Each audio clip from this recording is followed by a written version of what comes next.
tawarkan bantuan kepada guru yang sedang mengalami kesulitan. Penjajahan di atas dunia harus dihapuskan karena tidak sesuai dengan peri kemanusiaan dan peri keadilan. Undang Dasar Negara Republik Indonesia. Tapi hari ini pidato saya akan sedikit berbeda.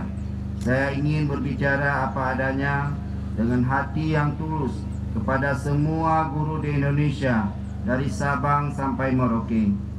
Guru Indonesia yang tercinta, Anda ingin membantu murid yang mengalami ketertinggalan di kelas, tetapi waktu Anda habis untuk mengerjakan tugas administrasi